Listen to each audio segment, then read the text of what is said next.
Presiden Trump berkata Iran sedang berada di hujung tanduk, dan kini beliau mengetatkan lagi jerat itu. Washington telah melancarkan apa yang Trump gelar sebagai kampanye ekonomi paling menghancurkan pernah dilakukan. Tetapi Duta Mike Huckabee memberi amaran bahwa fase seterusnya mungkin bukan lagi berkaitan ekonomi. Gencatan senjata itu mungkin jauh lebih rapuh daripada yang kelihatan. Mari kita bincangkan. Jerusalem Minute bermula sekarang. Selamat kembali ke Jerusalem Minute di JNS TV. Alex, Presiden Trump mengumumkan hari D ekonomi terhadap Iran. Presiden berkata, ini adalah operasi ekonomi paling menghancurkan yang pernah dilancarkan terhadap mana-mana negara. Setiausaha Perbendaharaan Besan berkata ini akan menjadi pengasingan ekonomi berkoordinasi terbesar dalam sejarah dunia. Mari kita saksikan klip ini. Tekanan ekonomi ini bermakna kita akan menemui semua sekutu kita, dan ini akan menjadi pengasingan ekonomi berkoordinasi terbesar dalam sejarah dunia. Dan kita akan menemui mereka dan berkata sama ada, Anda bersama kami atau menentang kami. Kita akan menjatuhkan rejim ini. Saya rasa perkara paling penting di sini ialah Setiausaha Perbendaharaan Besan mengatakan bahawa tujuan sekatan ini adalah untuk menjatuhkan rejim tersebut. Presiden Trump selama beberapa bulan ini masih berteka-teki tentang sama ada matlamat mana-mana operasi ketenteraan adalah untuk menjatuhkan rejim tersebut. Beliau selalu berkata bahawa tujuan operasi ketenteraan adalah untuk memastikan Iran tidak pernah melangkaui ambang nuklear itu. Dengan berunding dengan rejim itu, apa yang sebenarnya anda lakukan ialah memperkukuhkan rejim yang masih ada bersama dengan pemimpin agung yang baru, iaitu anak kepada Ali Khamenei, Mojtaba Khamenei. Tiada siapa pun tahu apa status kesihatan beliau, sama ada beliau mampu membuat keputusan. Nampaknya maklumat risikan mengatakan beliau masih hidup, tetapi mengalami kecederaan yang teruk. Tetapi apabila anda berunding dengan orang seperti Speaker Parlimen Iran, Ghalibaf, dan Menteri Luar Negeri Ragi, anda sebenarnya mengatakan bahawa anggota rejim ini ialah lapisan kepimpinan seterusnya, dan anda berharap untuk mengekalkan lapisan itu dalam rejim tersebut. Dan di sini, selepas berbulan-bulan cuba berunding untuk membuka Selat Hormuz, selepas berbulan-bulan cuba mendapatkan Iran untuk komited kepada pemeriksaan, untuk komited membenarkan debu nuklear keluar dari negara, untuk berjanji untuk tidak lagi berusaha memiliki senjata nuklear. Presiden Trump akhirnya mengakui bahawa masalahnya adalah rejim itu sendiri. Sekatan ekonomi bertujuan untuk meruntuhkan rejim tersebut. Beson berkata ini akan menjadi rejim sekatan ekonomi terbesar dalam sejarah dunia pada asasnya. Dan ia bukan sahaja menyasarkan Iran dan akaun keuangan mereka, ia juga akan menyasarkan mereka yang membantu Iran dalam apa jua cara. Dan apabila anda berkata begitu, anda mungkin menuding jari ke arah China, mungkin ke arah Rusia, mungkin ke arah Qatar. Jadi saya rasa tekanan kini sedang beralih. Trump jelas tidak mahu terlibat dalam satu lagi konflik ketenteraan. Tetapi rejim sekatan ekonomi yang ingin beliau laksanakan akhirnya ditujukan kepada matlamat yang betul, yaitu menggulingkan dan meruntuhkan rejim ini. Alex, saya dengar apa yang awak katakan. Dan dengan semua itu, Duta Besar AS ke Israel, Mike Huckabee, berkata bahawa Presiden Trump benar-benar serius untuk menggunakan kekuatan tentera jika itu menjadi perlu. Mari kita lihat klip itu.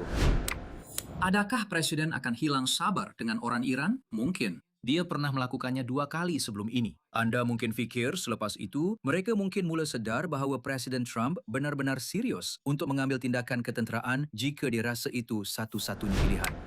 Saya rasa kedua-dua perkara ini sebenarnya berkait rapat. Anda tahu, jika anda mahu mengenakan rejim sekatan ekonomi yang sangat ketat, itu adalah sesuatu yang sepatutnya mereka lakukan dari awal lagi. Tetapi jika mereka melakukannya sekarang dan mereka meningkatkan tekanan ekonomi dengan cara yang mengancam kestabilan rejim, apa yang anda jangka orang Iran akan lakukan? Mereka akan cuba menggugat kestabilan rantau ini sekali lagi dengan menyerang kapal-kapal yang melalui Selat Hormuz dan dengan menembak peluru berpandu ke negara-negara serta pangkalan tentera AS yang ditempatkan di negara-negara seluruh Timur Tengah. Jadi anda perlu ada ancaman satu lagi operasi ketenteraan yang sentiasa menghantui Iran untuk menghalang mereka daripada cuba meningkatkan ketegangan dengan tindakan mereka sendiri secara ketenteraan. Mereka perlu tahu bahawa di sebalik sekatan ekonomi terdapat ancaman ketenteraan yang sangat boleh dipercayai. Dan saya rasa Mike Huckabee melakukan kerja yang sangat baik menyampaikan mesej itu. Alex, berita utama minggu ini ialah Israel menyerang di barat laut Syria. Serangan itu berlaku di tengah-tengah kebimbangan Israel bahawa Syria sedang mempersiapkan tentera Turki untuk ditempatkan di sebuah pangkalan berhampiran Aleppo. Israel baru sahaja menghentikan satu. Ancaman keselamatan di dalam Syria daripada menjadi sesuatu yang lebih besar. Lebih setahun yang lalu, Israel dan Syria mencapai persefahaman untuk mengekalkan status quo keselamatan dan memastikan sempadan ini kekal tenang. Syria telah melanggar persefahaman itu. Perisikan Israel mengenal pasti bahwa tentera Turki akan dikerahkan di pangkalan udara Abu al-Dahor yang terletak di utara Syria.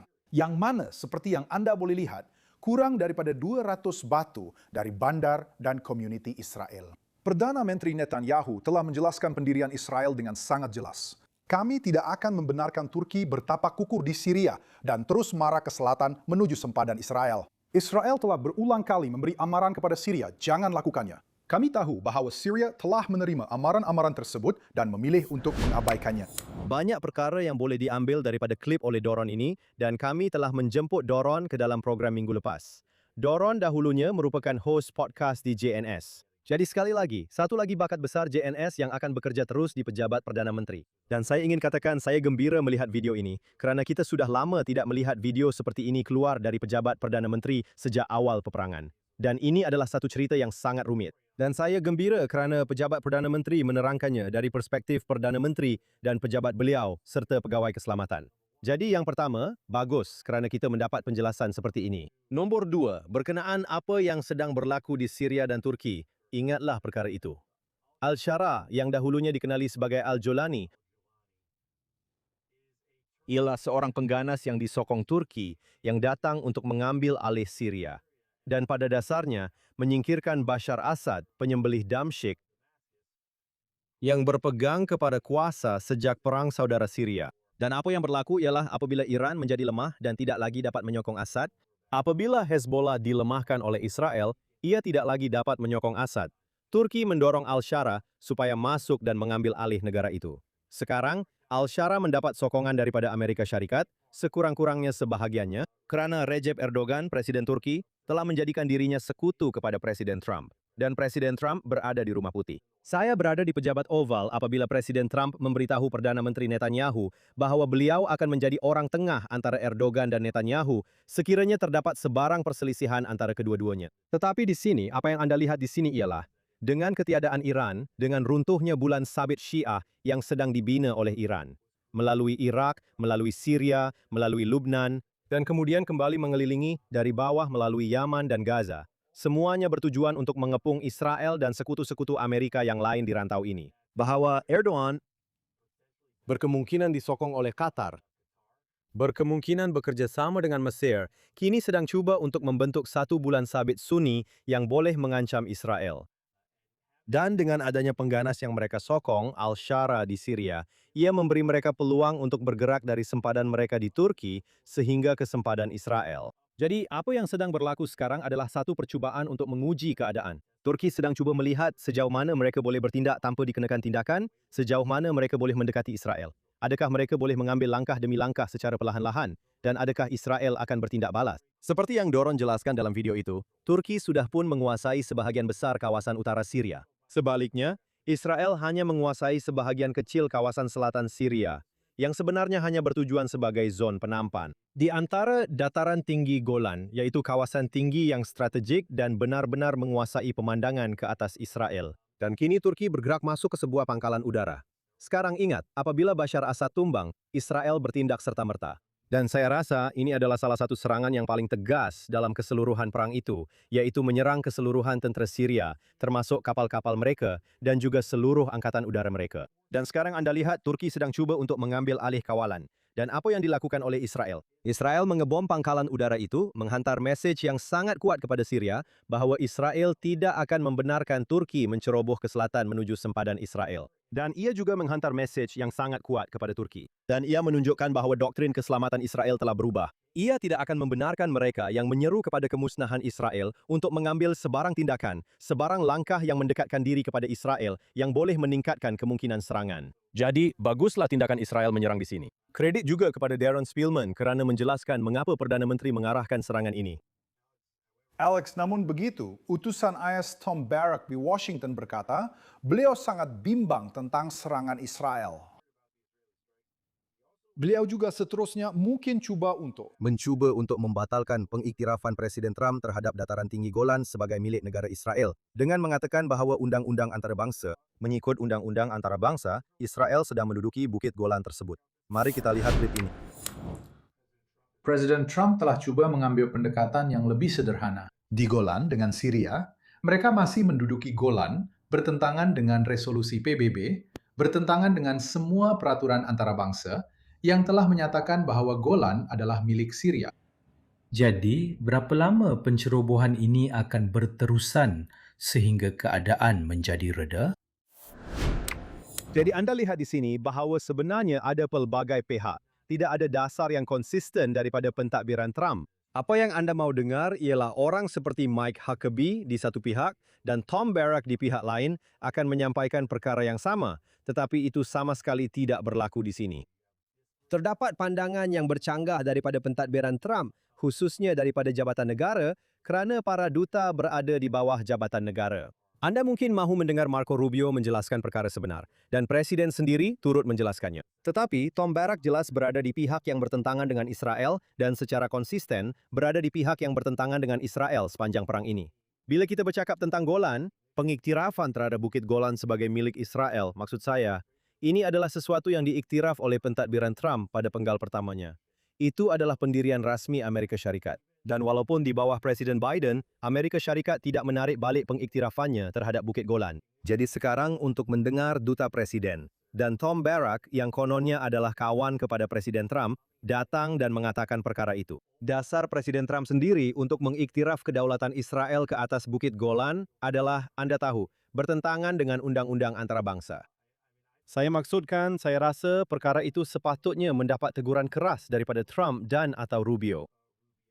Kita lihat bahawa Barrack secara konsisten memihak kepada Lebanon, memihak kepada Syria, memihak kepada Turki menentang Israel. Dan saya rasa ia menjadikan lebih sukar untuk Israel beroperasi di sini. Jadi anda boleh pasti bahawa Perdana Menteri Netanyahu dan pejabatnya serta Tom Barrack tidak sehaluan. Dan anda boleh pasti bahawa Perdana Menteri Netanyahu pasti ingin tahu daripada duta Huckabee yang ditempatkan di sini di Israel, daripada Marco Rubio, daripada Presiden sendiri, apakah pendirian Presiden mengenai perkara ini.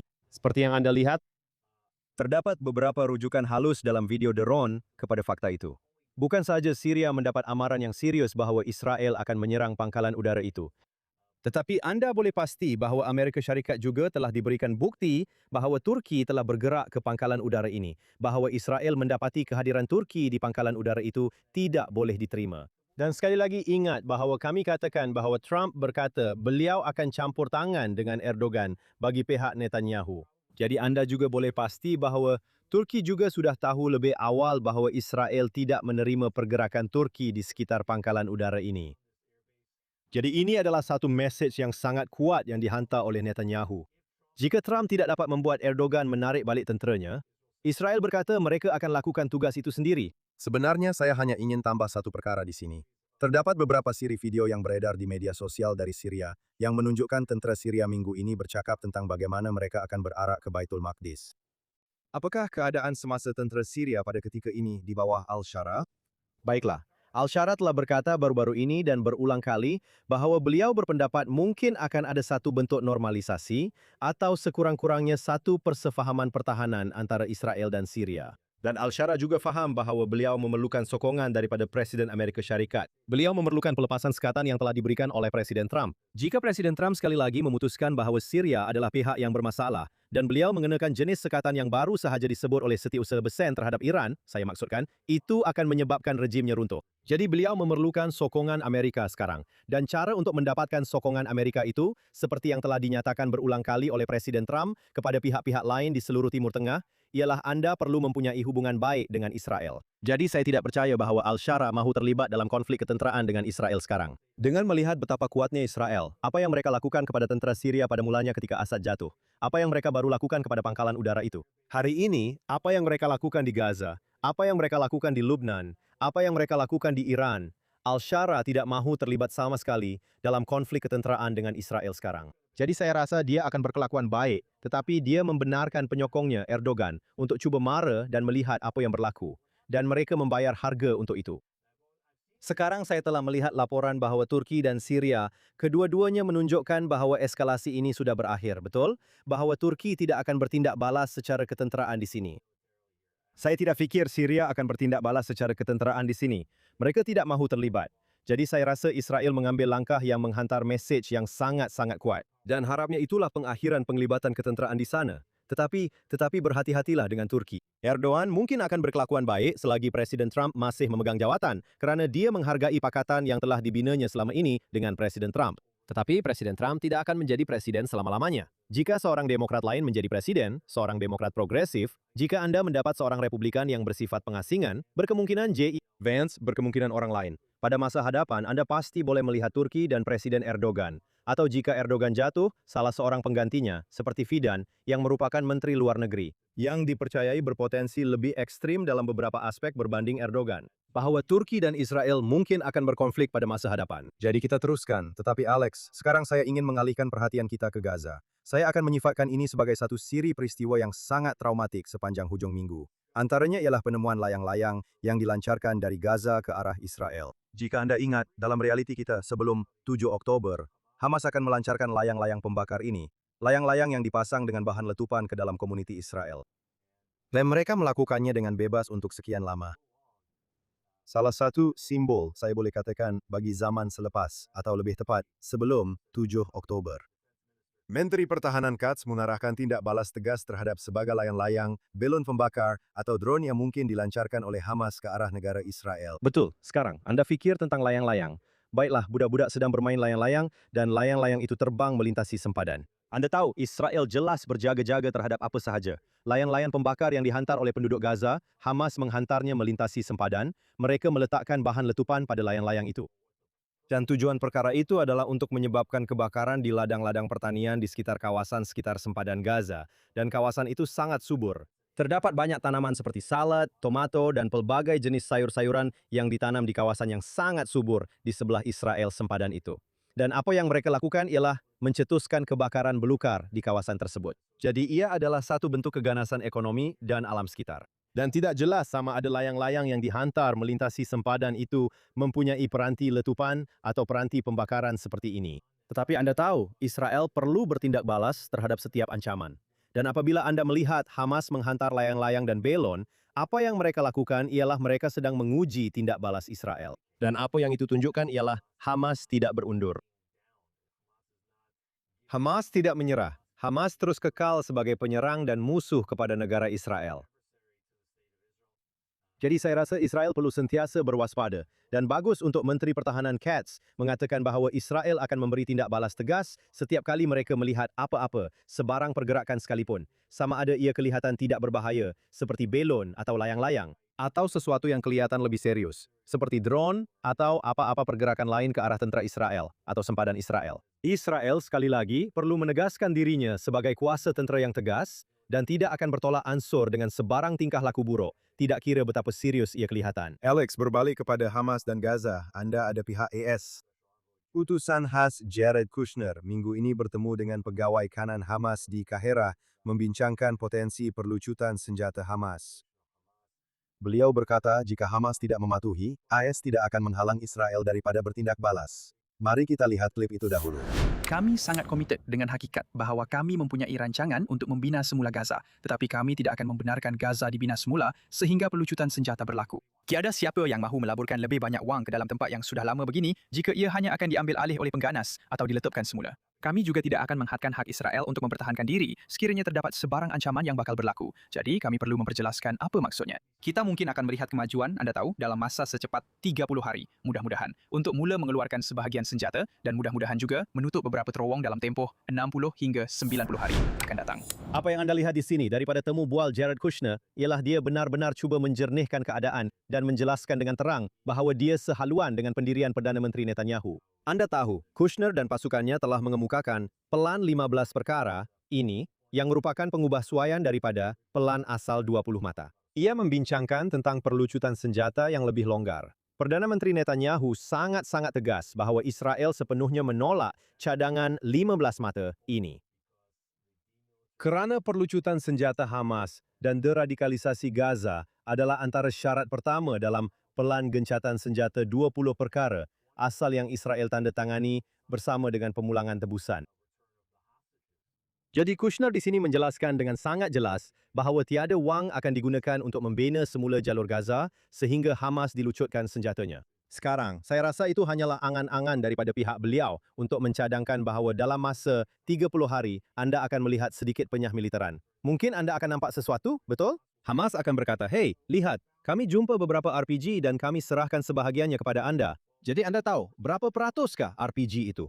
Berapa peratuskah senjata api? Perdana Menteri Netanyahu telah menjelaskan bahawa ia bukan sahaja senjata berat seperti RPG. Ia juga mesti melibatkan senjata ringan, seperti mesingan, semuanya. Semuanya mesti diserahkan. Ia mesti dikeluarkan dari Gaza.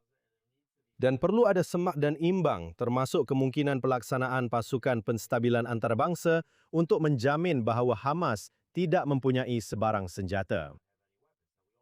Sekarang kami juga mendengar laporan minggu ini bahawa Israel menolak pembentukan awal pasukan penstabilan antarabangsa yang dicadangkan untuk masuk ke Gaza. Dan kita perlu bertanya soalan, kenapa?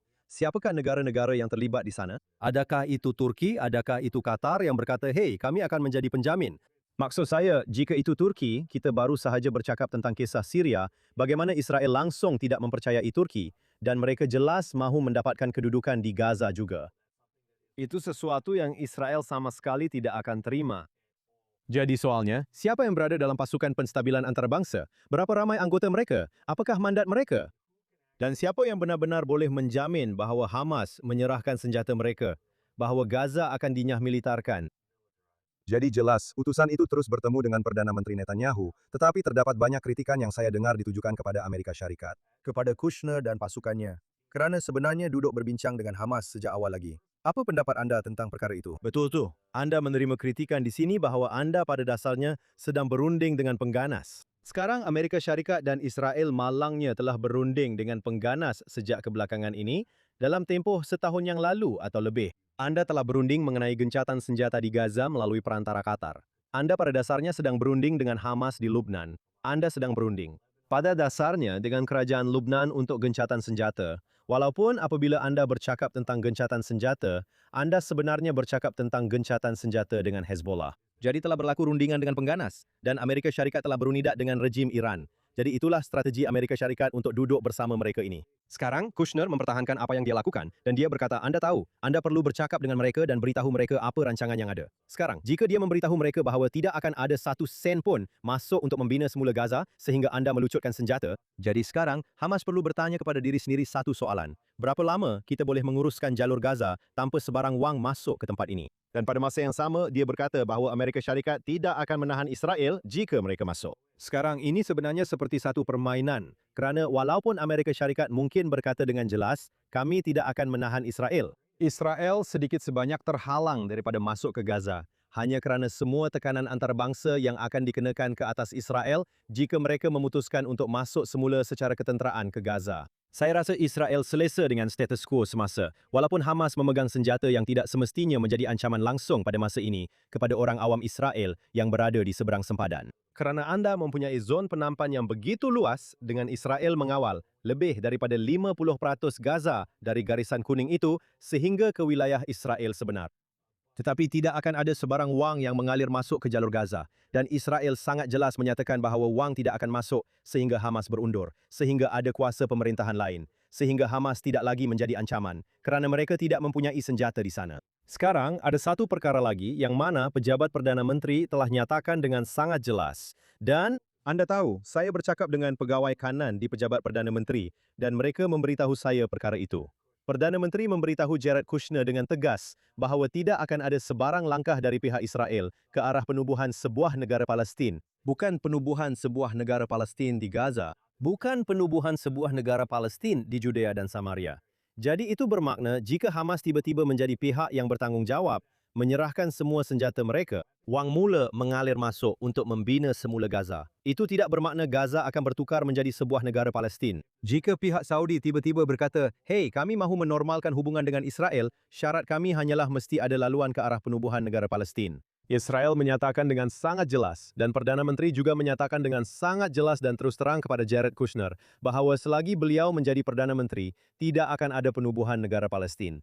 Beliau menentangnya. Dan beliau juga berkata bahawa pada dasarnya, keseluruhan rakyat pengundi Israel menentang penubuhan negara Palestin. Tiada keraguan tentang itu.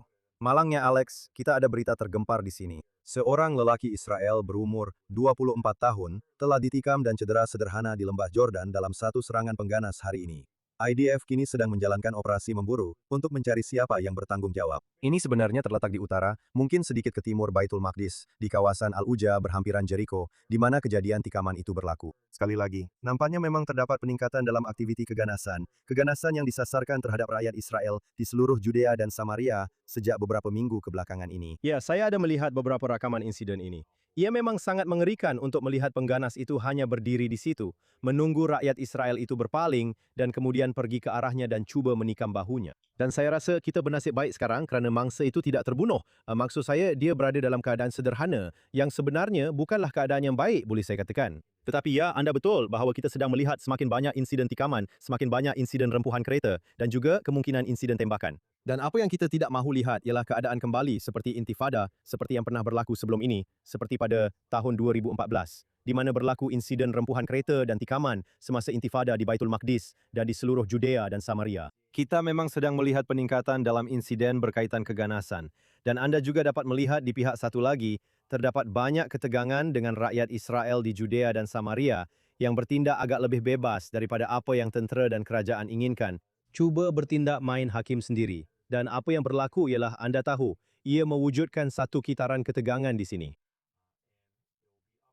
Dan akhirnya ia akan menjadi tanggungjawab tentera Israel untuk mengekang sarang pengganas di dalam Judea Samaria.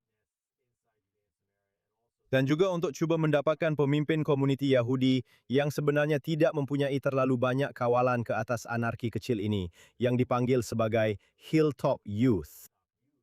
Untuk mengawal mereka supaya tentera boleh menjalankan tugasnya dan mengurangkan tekanan itu.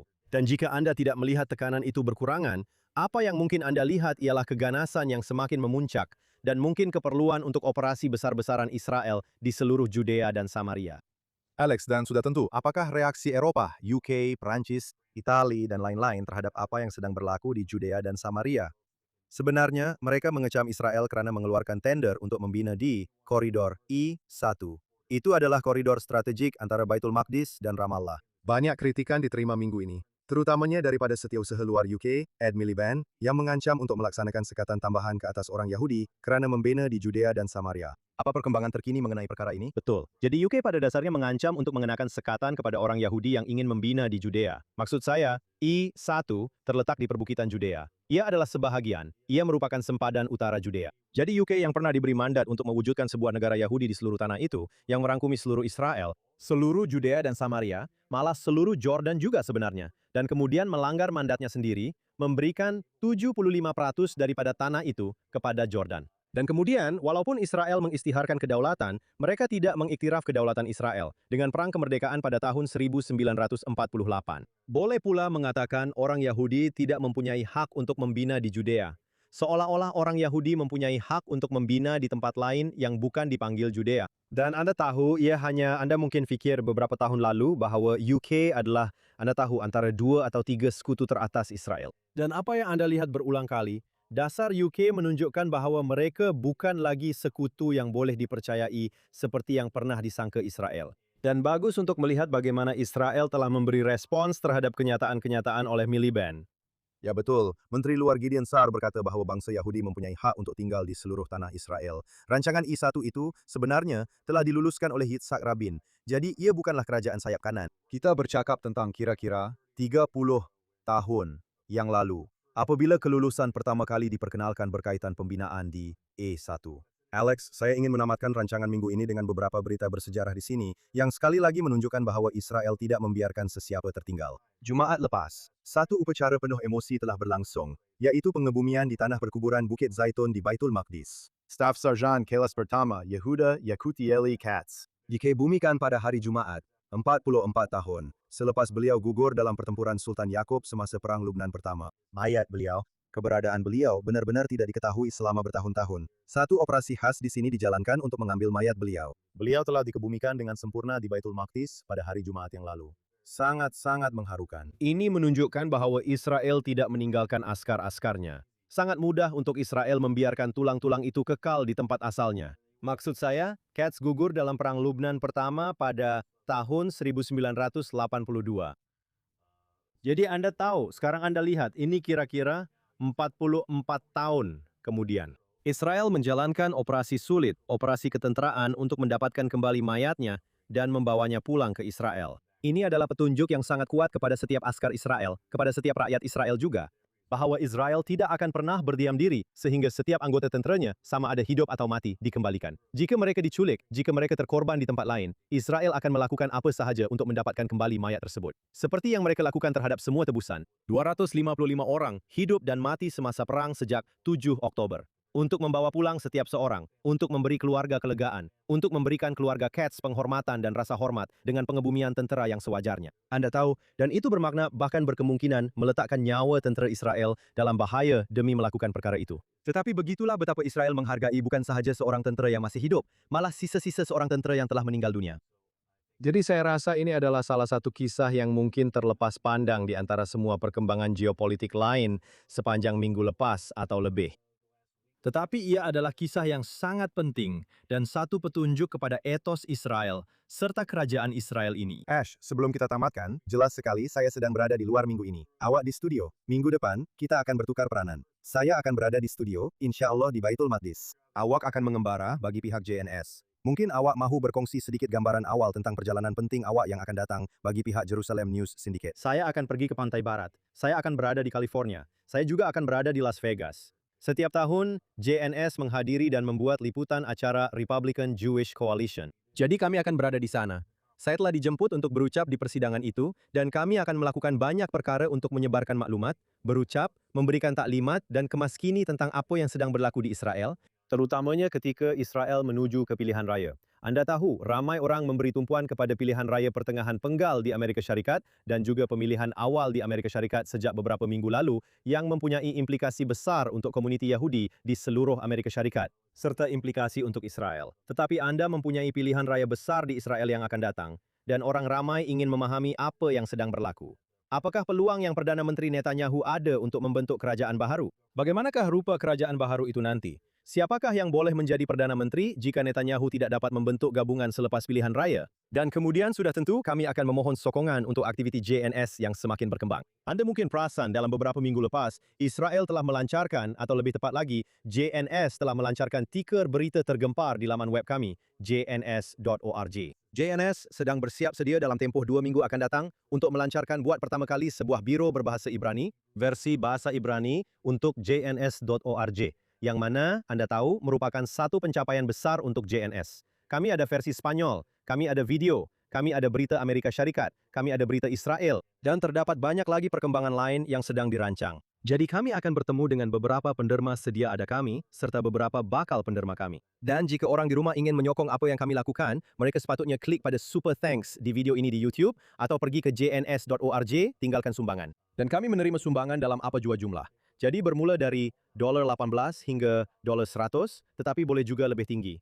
Dan kami ada penderma yang menyokong apa yang kami lakukan dengan sumbangan 5 dan 6 angka, serta lebih daripada itu. Jadi jika orang ramai mempunyai kemampuan, jika mereka mahu melihat JNS menjangkau lebih ramai orang dan terus berkembang, serta menjadi saluran media utama yang boleh bersaing dengan saluran seperti New York Times atau BBC atau AP, Reuters atau Al Jazeera. Jika mereka mahu melihat orang Yahudi dan negara Israel mempunyai organisasi media seperti itu, pasti ada cara untuk membuat sumbangan yang bermakna, yang akan membantu organisasi ini berkembang dan menghadapi cabaran di medan pertempuran maklumat. Kedengaran hebat. Semoga perjalanan Anda berjaya dan saya tak sabar untuk kembali ke Baitul Maqdis untuk rancangan minggu depan. Dan Anda juga akan mengembara, jadi kita akan jumpa Anda semasa dalam perjalanan nanti. Terima kasih kepada pasukan produksi kami, semua yang bekerja di belakang tabir di sini. Yuri Sretsky, pengurus Tesen, penerbit kami Zach Sickerman, dan semua yang lain di JNS TV. Seperti yang dikatakan oleh Alex, pastikan Anda beri kami super thanks, langgan saluran kami, dan layari jns.org untuk berita terkini dari Israel, Timur Tengah, dan seluruh dunia Yahudi. Kita jumpa lagi minggu depan di sini dalam Jerusalem Minute di JNS TV.